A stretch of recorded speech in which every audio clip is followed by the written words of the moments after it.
بسم اللہ الرحمن الرحیم۔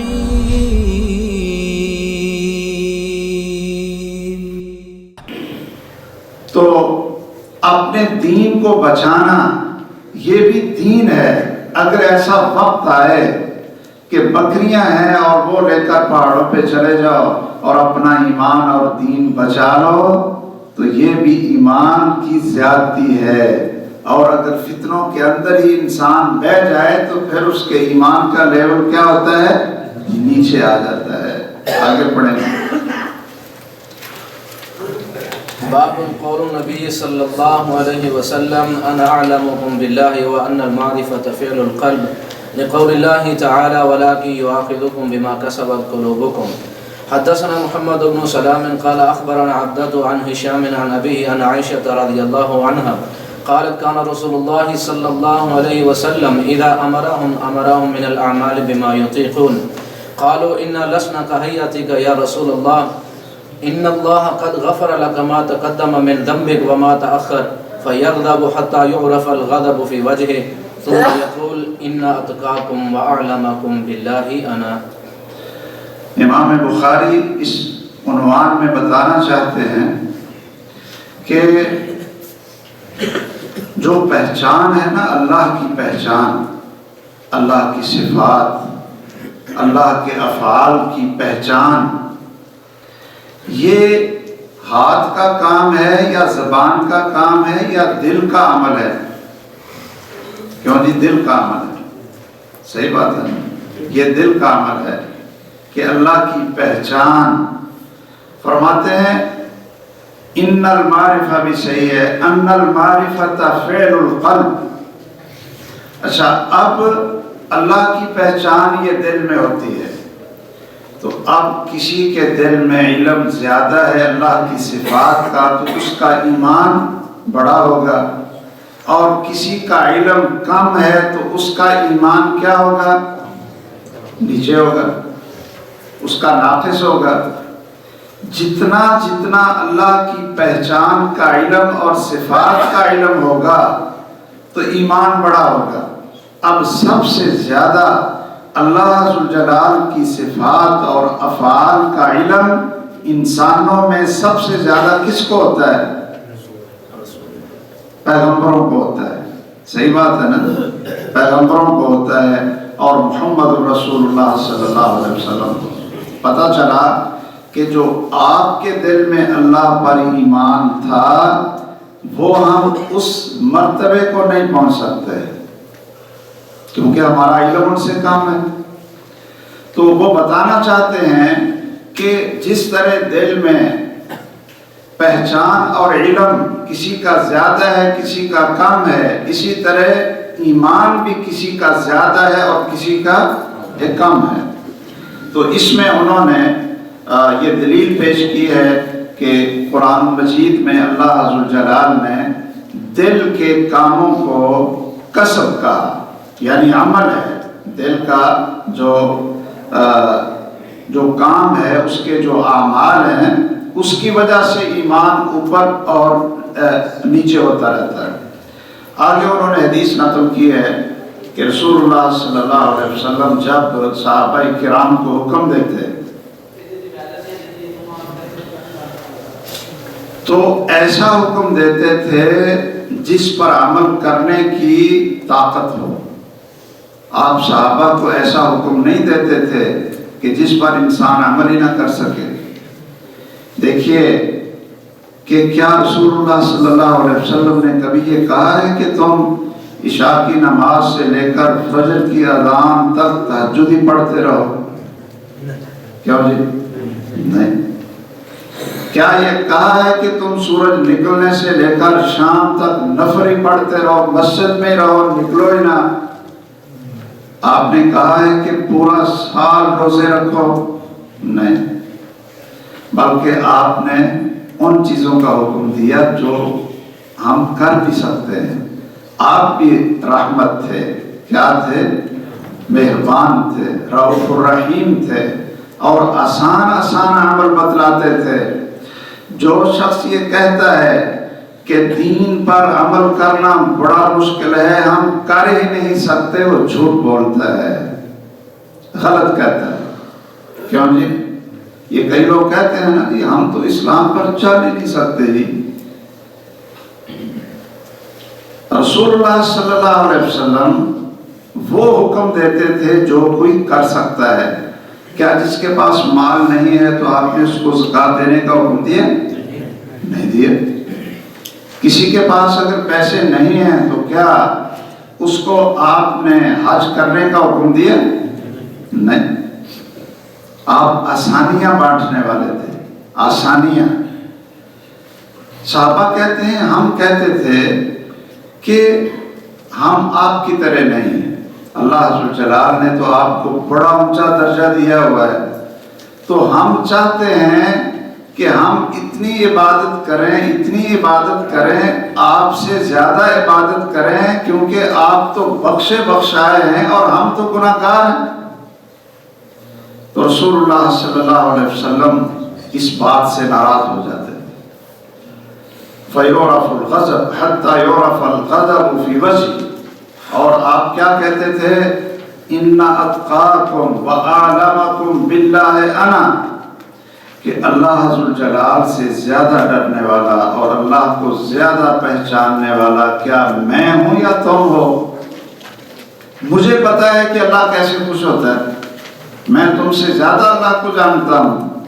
تو پتہ چلا کہ پیغمبر کا ایمان بہت اونچے لیول کا ہے، کیونکہ ان کا علم زیادہ ہے، ان کا تقوی زیادہ ہے، اور ہمارا ایمان نبیوں کے برابر نہیں ہو سکتا، اس لیے کہ ہمارا علم کم ہے۔ تو ایمان کسی کا زیادہ ہوتا ہے، کسی کا کم ہوتا ہے۔ ہاں جی۔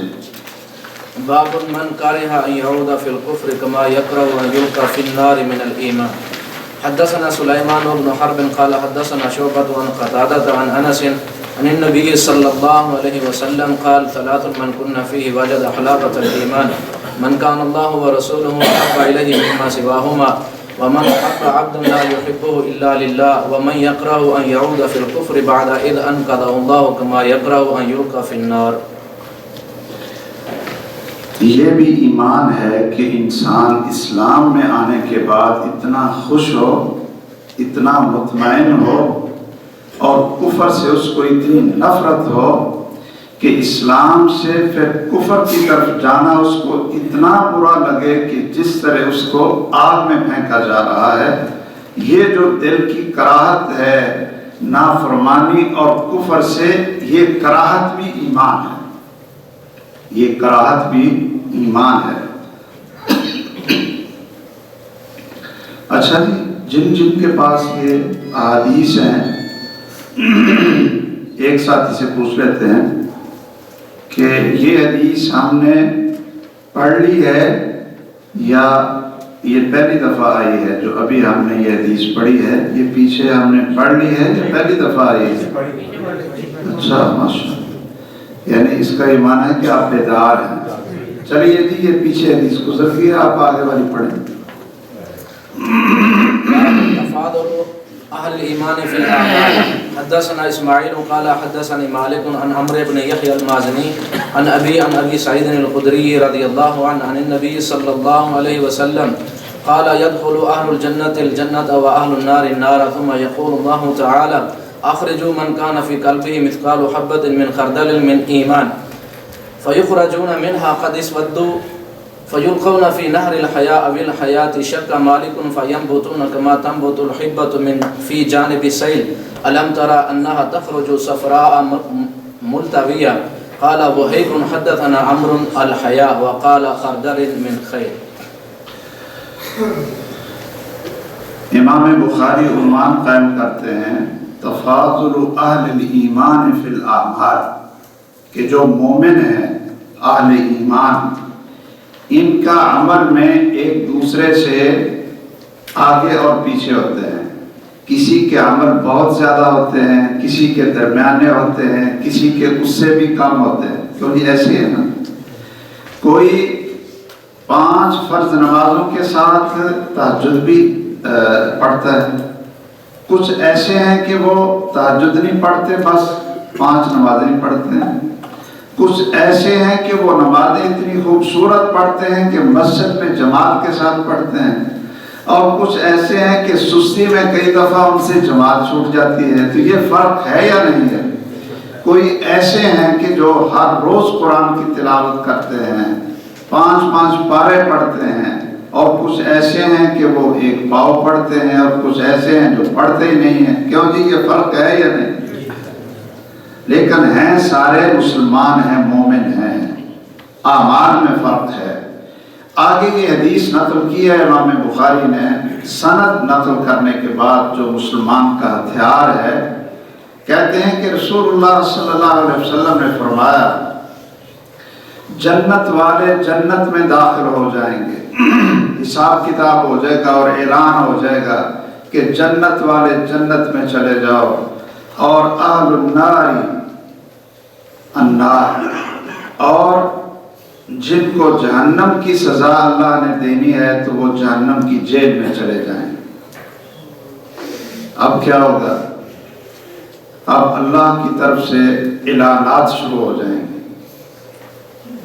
سب سے پہلے اللہ فرمائیں گے کہ سب سے پہلے جہنم سے ان لوگوں کو نکال لو جن کے دل میں ایمان جو کے برابر ہے۔ کیوں جی، جو بڑا ہوتا ہے نا؟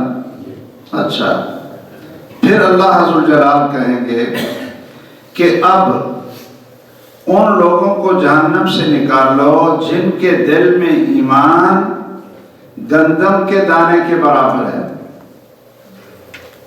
تیسرا اعلان، اللہ عز جلال فرمائیں گے ان لوگوں کو بھی جہنم سے نکال لو جن کے دل میں رائی کے برابر ایمان ہے۔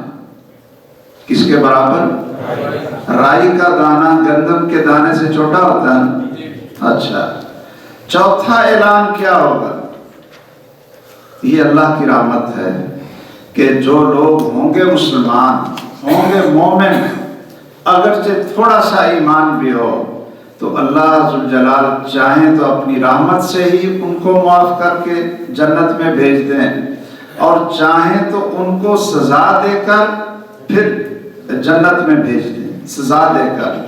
اب یہ جو سزا والے ہوں گے نا، جن کو سزا ملے گی، یہ ان کے بارے میں یہ 4 اعلان ہیں۔ 4 اعلان۔ پہلا اعلان ان کے بارے میں کیا ہوگا کہ جن کے دل میں جو کے برابر ایمان ہے ان کو نکال دو۔ دوسرا، جن کے دل میں گندم کے دانے کے برابر ایمان ہے ان کو بھی نکال دو۔ تیسرا اعلان، جن کے دل میں رائی کے دانے کے برابر ایمان ہے ان کو بھی نکال لو۔ اور چوتھا اعلان، رائی سے چھوٹی کون سی چیز ہوتی ہے؟ ہاں، ذرہ۔ صحیح ہے، ذرہ۔ چوتھا اعلان یہ ہوگا کہ جس کے دل میں ذرہ کے برابر ایمان ہے، ذرہ کا معنی ہے یہ جو غبار نہیں اٹھتا اور کھڑکی کھلی ہوتی ہے تو وہ آپ کو نظر آتا ہے نا، تو وہ رائی کے دانے سے چھوٹے ہوتے ہیں نا۔ اللہ فرمائیں گے جس کے دل میں اس ذرہ کے برابر ایمان ہے ان کو بھی نکال لو۔ لیکن جب ان کو جہنم میں سزا ملے گی تو کیا ہوگا؟ فَيُخْرَجُونَ مِنْهَا قَدْ اسْوَدُّوا، کہ وہ جل کر کوئلے کی طرح سیاہ ہو چکے ہوں، ہڈیاں، گوشت، پوست، ہر چیز جل جائے گی۔ اللہ ہمیں جہنم سے اپنی پناہ میں رکھے۔ پھر اللہ کیا کہیں گے؟ یلقون فی نہر الحیات، ایک پانی ہوگا جس پانی میں اللہ نے زندگی رکھی ہے، تو ان کو اس پانی میں ڈال کر نہلایا جائے گا، اس پانی میں ڈال دیں گے، ماء حیات اسے کہتے ہیں۔ تو وہ اس طرح اگیں گے، یعنی ان کے جسم ہرے بھرے ہونا وہ شروع ہو جائیں گے۔ فَيَنبُتُونَ، وہ ہرے بھرے ہوں گے، جس طرح کوئی ایک دانہ سیلاب کے آگے جو کوڑا کرکٹ جب پانی آتا ہے تو اس کے شروع میں کیا ہوتا ہے بھائی؟ پانی کے شروع میں کچرا، تو کچرے میں دانے بھی آ جاتے ہیں، ایسے ہے نا فی جانب السیل، کہ سیلاب کی ایک طرف میں جو کچرا ہوتا ہے اس میں کچھ دانے بھی ہوتے ہیں، اور جس طرح دانے اگ آتے ہیں نا پانی کی وجہ سے، کہ آپ دیکھتے نہیں ہیں کہ وہ جب دانے اگتے ہیں تخرج صفراء ملتویہ، تو وہ زرد رنگ کے پہلے ہوتے ہیں اور لپٹے ہوئے ہوتے ہیں، اور پھر ایسا ایسا وہ ایک درخت یا ایک جھاڑی بن جاتے ہیں۔ اس طرح یہ جو جہنم میں جن کو سزا ملے گی، اگرچہ تھوڑا سا ایمان ہو یہ نکل تو آئیں گے، لیکن یہ مائع حیات میں ان کو ڈالا جائے گا تو پھر ان کی دوبارہ اللہ عز و جلال ان کو جو جسم عطا فرما دیں گے۔ لیکن یہ اس روایت میں نہیں ہے، اور آپ یاد رکھ لیں کہ جن کو جہنم کی سزا دے کر اللہ جنت میں داخل کر دیں گے تو ان کا نام الگ ہوگا، جنت میں چلے جائیں گے تو ان کا نام کیا ہوگا؟ کیوں جی؟ اچھا چلو یہاں علماء بیٹھے ہیں، ان سے پوچھتے ان کا نام کیا ہوگا؟ ان کا نام ہوگا جہنمیون۔ ان کا نام کیا ہوگا؟ جہنمیون، کہ اگرچہ وہ جنت میں آ جائیں گے لیکن جیل کاٹنے کی وجہ سے، جیسے ہم کہتے ہیں نا جو جیل کاٹ کر آتا ہے تو ہم کہتے ہیں یہ سزا یافتہ ہے۔ کیوں بھائی؟ ایک داغ تو رہتا ہے نا، ہم اس کو کیا کہتے ہیں؟ سزا یافتہ ہے۔ وَيُسَمَّوْنَ جَهَنَّمِيُّونَ، ان کا نام پھر بھی یہ رہے گا کہ یہ سزا یافتہ ہیں، یہ جہنم کی سزا لے کر اللہ نے ان کو اپنی رحمت سے جنت عطا فرمائی ہے۔ آج وہاں جمعے کے بعد ایک ساتھی اسی حدیث کے بارے میں پوچھ رہے تھے، جی کچھ لوگ کہتے ہیں کہ جی عمل کرنے کی کیا ضرورت ہے، بس تھوڑا سا بھی ایک ذرہ کے برابر بھی ایمان ہو تو جنت تو مل ہی جائے گی۔ وہ بھائی ٹھیک ہے جنت تو مل ہی جائے گی، لیکن پہلے اپنا ہاتھ بھی تو دیکھ لینا وہ کیا ہوگا، اور پھر اپنا نام بھی دیکھ لیں کیا ہوگا۔ جنت میں جانے کے باوجود دوسروں سے الگ ہوں گے۔ اس لیے اللہ عز و جلال نے سب سے بڑی کامیابی کس کو قرار دیا؟ کہا کل نفس ذائقۃ الموت وانما توفون اجورکم یوم القیامہ، تمہیں موت آئے گی اور تم پورے اعمال کا بدلہ دیے جاؤ گے۔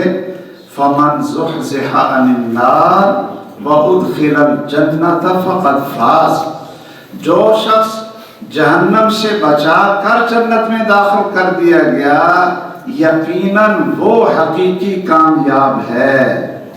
اللہ نے دو چیزوں کا ذکر کیا نا، دو چیزوں کا، کیا؟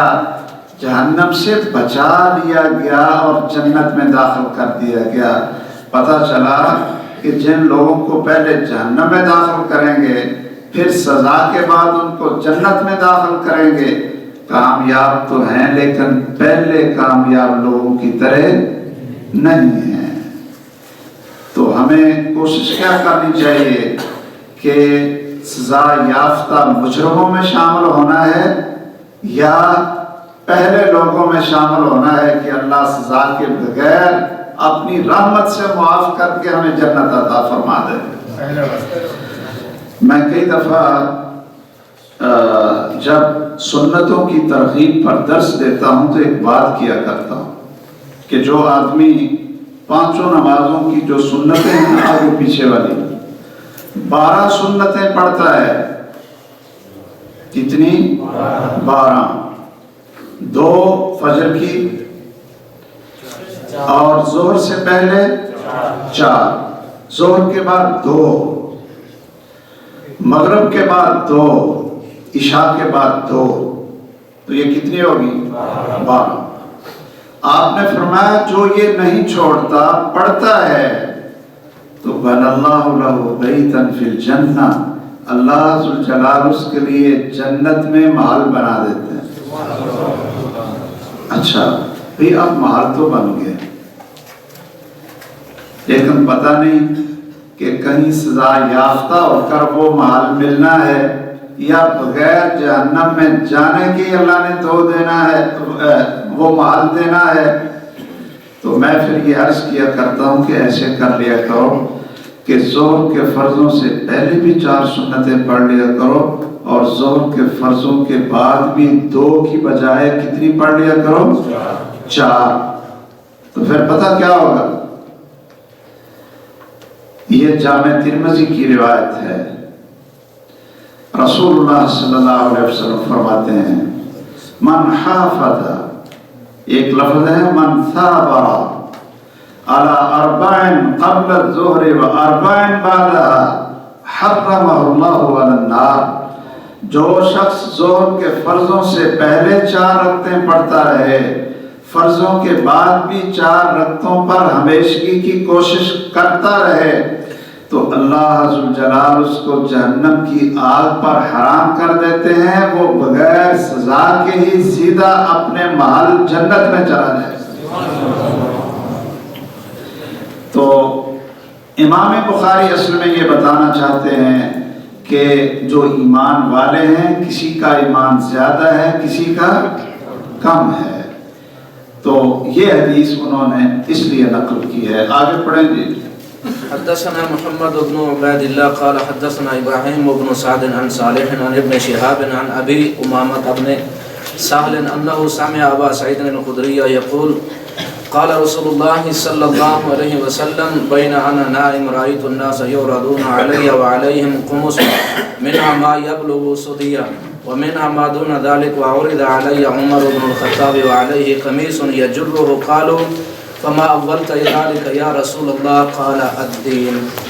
یہ اس سند میں 6 راوی، 6 ماشاءاللہ بڑھ ساتھ پہلے گن لیتے ہیں، 6 سند میں راوی، اور آگے پھر قال رسول اللہ صلی اللہ تعالی علیہ وآلہ وسلم، آپ نے فرمایا کہ میں سویا ہوا تھا تو میں نے کیا دیکھا کہ لوگوں کو میرے سامنے لایا جا رہا ہے، رأیت الناس یعرضون علی، لوگوں کو پیش کیا جا رہا ہے، اور لوگوں پر قمیصیں تھیں، قمیص جو ہم پہنتے ہیں۔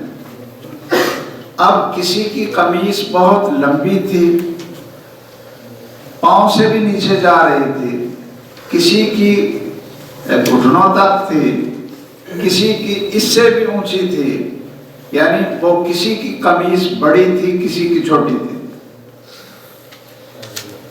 وَعَلَيْهِمْ قُمُصٌ مِّنْهَا مَا يَبْلُغُ الثَّدِي، کہ بعض کی قمیصیں صرف یہ سینے تک آتی تھی، پستانوں تک آتی تھی، وَمِنْهَا مَا دُونَ ذَلِكَ، اور بعض کی سے بھی اونچی تھی۔ وَعُرِضَ عَلَيَّ عمر بن خطاب کو وہاں سامنے لایا گیا، وَعَلَيْهِ قَمِيصٌ يَجُرُّهُ، ان کی قمیص اتنی لمبی تھی کہ وہ نیچے زمین پر گھسٹ رہی تھی۔ آپ فجر کی نماز کے بعد اپنا خواب بیان کرتے اور صحابہ سے بھی کہتے کہ تم بھی خواب بیان کرو، اور آپ اس کی تعبیر کرتے تھے۔ خوابوں کی تعبیر یہ بھی ایک اللہ کی طرف سے دیا ہوا علم ہوتا ہے، ہر ایک کو تعبیر نہیں کرنی چاہیے۔ تو صحابہ نے پوچھا فما اول ذالک یا رسول اللہ، اے اللہ کے رسول صلی اللہ علیہ وسلم پھر اس کی تعبیر کیا ہے، اس کی تعبیر کیا ہے؟ تو رسول اللہ صلی اللہ علیہ وسلم نے فرمایا کہ اس کی تعبیر ہے الدین، کہ جس کی قمیص بہت لمبی تھی اس کا دین اور ایمان بہت اونچا اور زیادہ تھا، اور جن کی قمیصیں چھوٹی تھیں ان کا ایمان ان سے کم درجے کا تھا۔ تو پتہ چلا کہ ایمان یزید و ینقص، زیادہ بھی ہوتا ہے اور کم بھی ہوتا ہے. ہاں جی. باب الحیاء من الایمان. حدثنا عبد الله بن يوسف قال اخبرنا مالك بن انس عن ابن شهاب عن سالم بن عبد الله عن ابيه ان رسول الله صلى الله عليه وسلم مر على رجل من الانصار وهو يعظ اخاه في الحياء فقال رسول الله صلى الله عليه وسلم دعه فان الحياء من الايمان. امام بخاری فرماتے ہیں کہ حیا، شرمیلا پن، شرم، یہ بھی ایمان کا حصہ ہے. یہ پیچھے ایک حدیث گزری تھی نا کہ آپ نے فرمایا تھا کہ ایمان کے 60 سے اوپر شاخیں ہیں. کیوں نہیں؟ تو یہ سارے ابواب جو امام بخاری اب ایک ایک کر کے باندھ رہے ہیں، یہ وہی ایمان کی شاخیں ہی بتا رہے ہیں. ان میں ایک یہ بھی تھا الحیاء من الایمان، لیکن حدیث انہوں نے دوسری نقل کی کہ رسول اللہ صلی اللہ علیہ وسلم ایک آدمی کے پاس سے گزرے، انصار کا ایک آدمی تھا، اور وہ اپنے دوسرے بھائی کو ملامت کر رہا تھا. اس کو کہتا تھا کہ آپ بہت شرماتے رہتے ہیں، آپ کے اندر شرمیلا پن بہت زیادہ ہے، اتنے شرمایا نہ کریں، بس سیدھی منہ پر مار دیا کرو، سیدھی بات کیا کرو، آپ شرماتے ہوئے چپ بھی ہو جاتے ہیں، اپنا حق بھی نہیں مانتے ہیں. تو وہ اس کو کہہ رہا تھا کہ اتنا نہ شرمایا کرو. تو رسول اللہ صلی اللہ علیہ وسلم نے فرمایا دعو، کہ اس کو یہ واز نہ سناؤ، اس کو یہ واز نہ سناؤ. اگر اس کے اندر شرمیلا پن ہے نا تو اس کو رہنے دو، یہ بڑی خوبی ہے. فَإِنَّ الْحَيَاءَ مِنَ الْإِيمَانِ، یہ تو اس کے اندر ایمان کی خوبی ہے، یہ تو ایمان کا حصہ ہے. تو حیا کی میں نے کل آپ کو وضاحت کر دی تھی کہ اللہ سے بھی شرمانا چاہیے اور بڑوں سے بھی شرمانا چاہیے، اور اس بات سے بھی شرمانا چاہیے کہ قیامت کے دن ہم محمد رسول اللہ صلی اللہ علیہ وسلم کو کیا منہ دکھائیں گے. تو پھر انسان بڑا سیدھا رہتا ہے. آگے پڑھیں. باب فإن تابوا وأقاموا الصلاة وآتوا الزكاة فخلوا سبيلهم. حدثنا عبد الله بن محمد المسندي قال حدثنا أبو روح الحرمي بن عمارة قال حدثنا شعبة عن واقد بن محمد قال سمعت أبي يحدث عن ابن عمر أن رسول الله صلى الله عليه وسلم قال أمرت أن أقاتل الناس حتى يشهدوا أن لا إله إلا الله وأن محمد رسول الله ويقيموا الصلاة ويؤتوا الزكاة فإذا فعلوا ذلك عصموا مني دماءهم وأموالهم إلا بحق الإسلام وحسابهم على الله. یہ حدیث تو آپ سارے نہ زبانی یاد کر لو. جب کہیں آپ کو درس دینا پڑے، نصیحت کرنی پڑے تو یہ آپ کے لیے بڑی آسان ہو جائے گی. دعوت دینا، حدیث سنانا. دیکھیے یہ باب ہے، عنوان ہے کہ اگر یہ لوگ کفر سے توبہ کر کے ایمان میں آ جائیں، کلمہ پڑھ لیں، صرف کلمہ سے نجات نہیں، پڑھنے سے نجات نہیں، بلکہ نماز بھی پڑھیں، زکوٰۃ بھی دیں، فخلوا سبیلا، پھر ان کو چھوڑ دو. اور اگر یہ کلمہ پڑھ لیں لیکن نماز اور زکوٰۃ نہ دیں تو پھر ان کو نہ چھوڑیں، ان کو قتل کر دو. اگر کلمہ بھی پڑھ لیں، نماز بھی پڑھ لیں لیکن زکوٰۃ نہ دیں تو پھر بھی ان کو،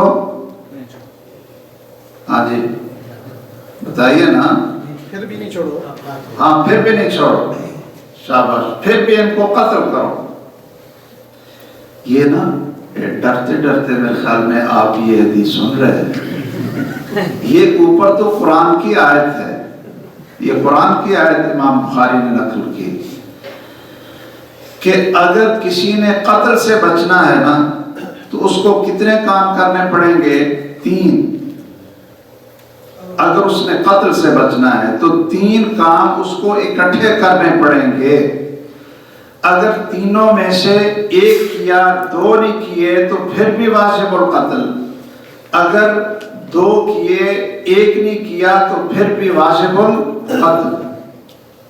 یہ قرآن کی آیت ہے، اور یہ آیت سورت کس سورت میں ہے؟ سورت توبہ میں، سورۃ توبہ میں فَإِن تَابُوا، کفر سے توبہ کر کے کلمہ پڑھ لیں، ایمان لے آئیں، اقاموا الصلاۃ نماز پڑھیں، آتوا الزکاۃ زکات دیں، فخلوا سبیلہم پھر ان کو آزاد چھوڑ دو۔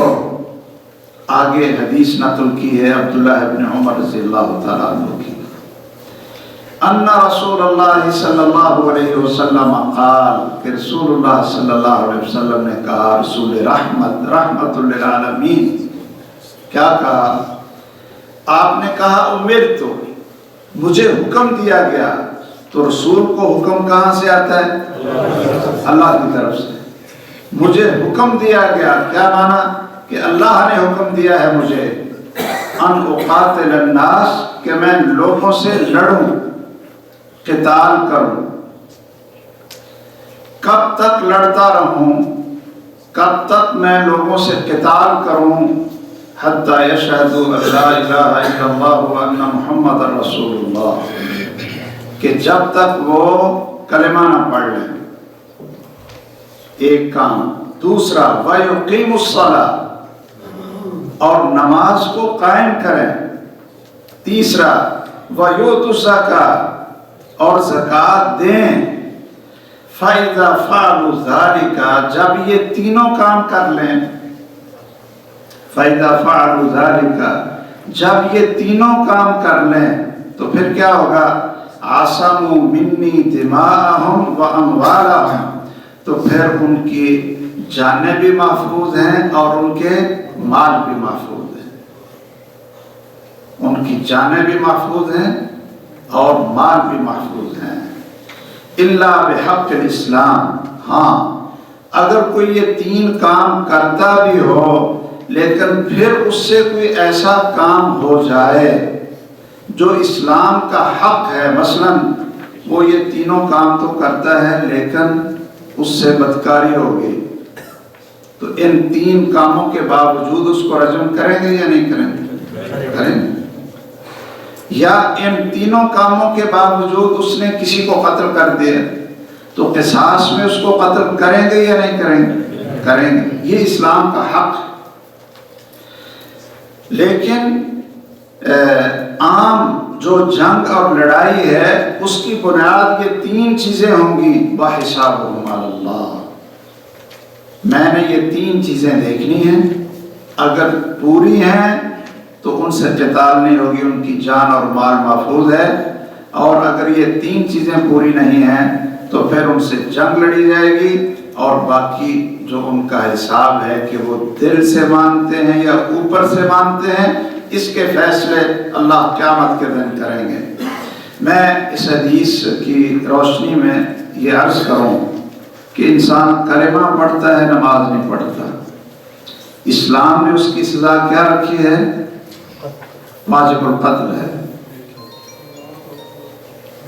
یہ تینوں اماموں کا یہی فتویٰ ہے، امام شافعی، امام مالک اور امام احمد بن حنبل، اور امام ابو حنیفہ رحمہ اللہ فرماتے ہیں کہ وہ شخص واجب القتل تو نہیں اگر وہ اقرار کرتا ہے، لیکن وہ گھر میں بھی نہیں رہے گا، وہ کہاں رہے گا؟ جیل میں، جیل میں رہے گا۔ یا تو توبہ کر کے نماز شروع کرے، ورنہ اس کی لاش، اس کی میت جیل سے نکلے گی۔ اور سید عبد القادر جیلانی رحمہ اللہ وہ کیا کہتے ہیں کہ جو بے نماز ہے اس کو قتل کرو،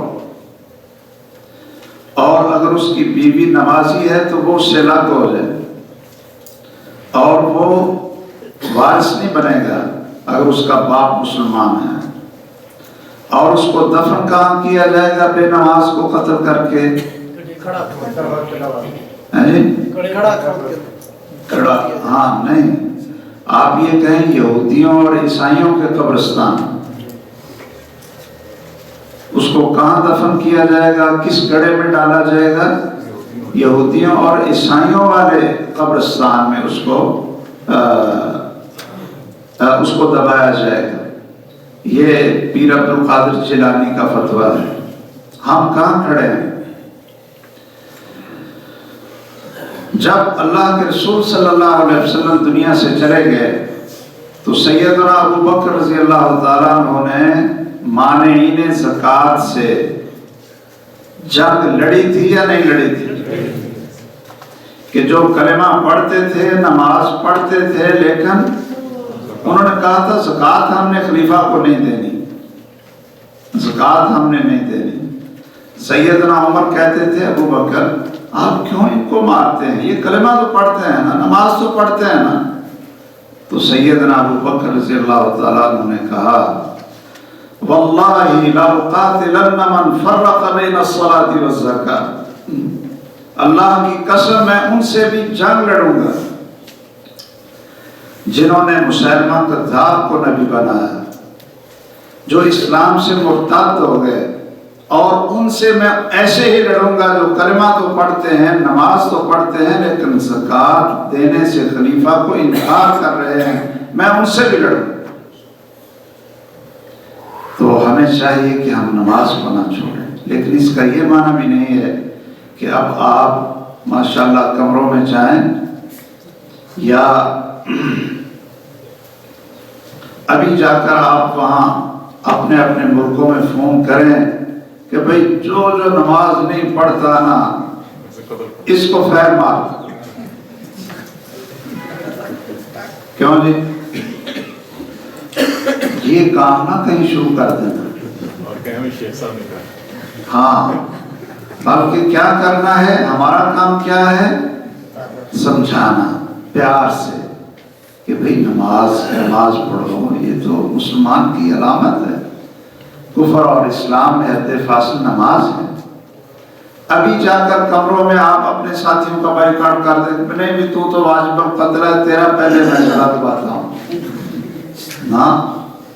یہ کام اصل کن کے ہیں؟ یہ ہیں کہ جب خلافت قائم ہو اور اسلامی حکومت قائم ہو، اسلامی حکومت قائم ہو اور اس طرح کی حکومت آ جائے جس طرح سیدنا ابو بکر کی حکومت تھی، سیدنا عمر فاروق کی حکومت تھی، اور خلفائے راشدین کی حکومت تھی، قرآن اور سنت کی حکومت آ جائے۔ آج کل ہماری ذمہ داری پیار سے، اخلاق سے، نرمی سے، کبھی سختی سے، کبھی پھر پیار سے سمجھانا ہے، سزائیں دینا یہ ہمارا کام نہیں ہے۔ اب آگے ایک حدیث میرا خیال ہے اور پڑھ لیتے ہیں، ٹھیک ہے، ایک حدیث سے پڑھ لیتے ہیں۔ باب من قال ان الایمان هو العمل حدثنا احمد بن يونس وموسى بن اسماعيل قال حدثنا ابراهيم بن سعد قال حدثنا ابن شهاب عن سعيد بن المسيب عن ابي هريره رضي الله عنه ان رسول الله صلى الله عليه وسلم سئل اي العمل افضل فقال ایمان بالله ورسوله قيل ثم ماذا قال الجهاد في سبيل الله قيل ثم ماذا قال حج مبرور۔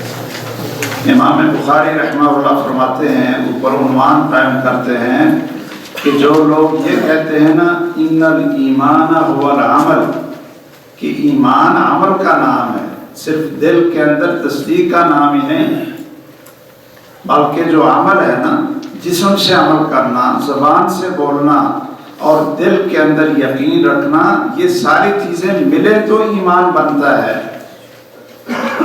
تو پہلے امام بخاری اپنی سند ذکر فرماتے ہیں کہ مجھے میرے دو اساتذہ نے یہ حدیث بیان کی، احمد بن یونس اور موسیٰ بن اسماعیل، ان دونوں کو ان کے استاد ابراہیم بن سعد نے اور پھر ابن شہاب نے اور پھر سعید بن مسیب عن ابی ہریرہ۔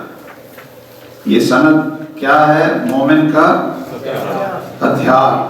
یہ ہتھیار میں نے آپ کو دے دیے، آپ یہ ہتھیار چلائیں۔ وہ جو اوپر والا ہتھیار تھا نا، اس حدیث والا، وہ نہیں چلانا ابھی، آپ پہلے یہ ہتھیار چلائیں کہ کوئی آپ سے بات کرتا ہے نا جی رسول اللہ نے یہ کہا، رسول اللہ صلی اللہ علیہ وسلم نے یہ کہا، تو آپ ہتھیار نکالیں، آپ کہیں بھائی جان آپ اوپر پہنچ گئے ہیں کہ رسول اللہ نے کہا صلی اللہ علیہ وسلم، تو یہ ذرا نیچے اس کی سند تو مجھے پڑھ کر سنا دو، یہ کتاب کا کوئی حوالہ تو دے دو جس میں سند لکھی ہوئی ہو۔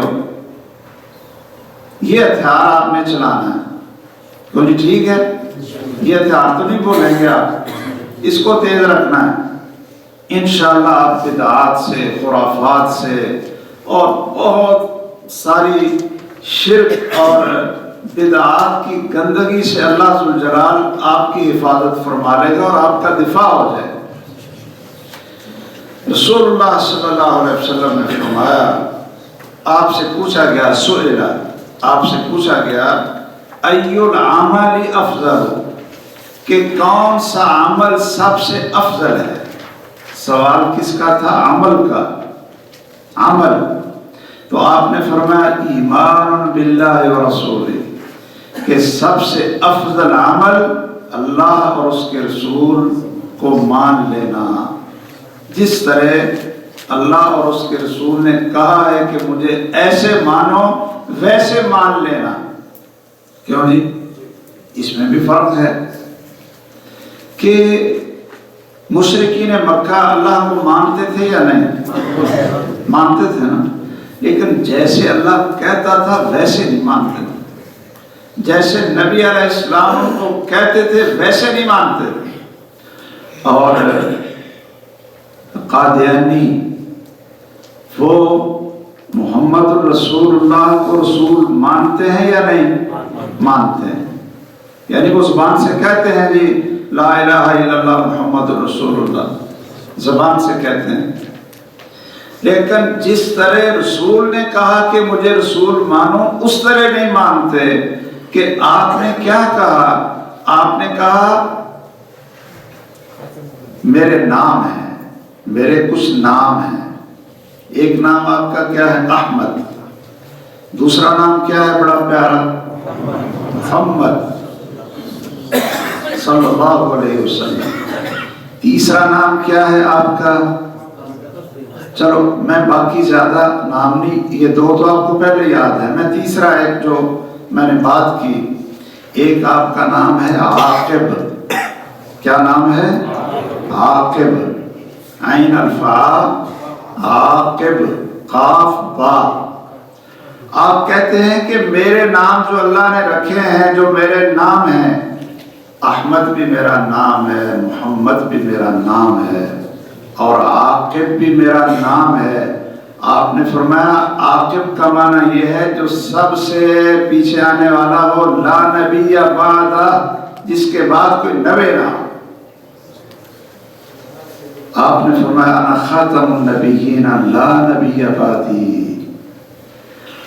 جو شخص آپ کو رسول تو مانتا ہے، لیکن جس طرح آپ نے کہا مجھے ایسے رسول مانو، اس طرح نہیں مانتا، تو وہ بھی کافر ہے۔ وہ بھی کیا ہے؟ کافر ہے۔ بلکہ میں آپ کو جو پاکستان میں سپریم کورٹ نے فیصلہ دیا تھا، اس کی ایک بات بتاؤں، اگر آپ یہ وقت دیں گے تھوڑا سا 2-3 منٹ۔ اس میں پتہ کیا ہے؟ اس میں انہوں نے جب اس کے بیٹے کو بلایا تھا، وہ مرزا قادیانی کے بیٹے کو، اور اس کے بھی بیانات لیے تھے، تو اس میں انہوں نے لکھا ہے کہ مرزا قادیانی نے اپنی 3 کتابوں میں لکھا ہے، 3 کتابوں میں، کہ اللہ نے 2 محمد پیدا کیے۔ ایک محمد تو وہ تھا جو مدینے میں آیا، اور دوسرا محمد وہ ہے جو قادیان میں آیا، جو قادیان میں آیا۔ اور جتنے اختیارات رسالت اور نبوت اور فضائل اس مدینے والے محمد سے رہ گئے تھے، وہ سارے کے سارے فضائل اور خوبیاں اللہ نے میرے اوپر مکمل کر دی اور مجھے قادیان کا محمد بنایا۔ اس لیے سپریم کورٹ نے لکھا کہ قادیانی جب لا الہ الا اللہ محمد رسول اللہ پڑھتے ہیں تو اس سے مراد وہ مدینے والے محمد کو رسول اللہ نہیں کہہ رہے ہیں، بلکہ قادیان والے محمد کو رسول اللہ کہہ رہے ہیں۔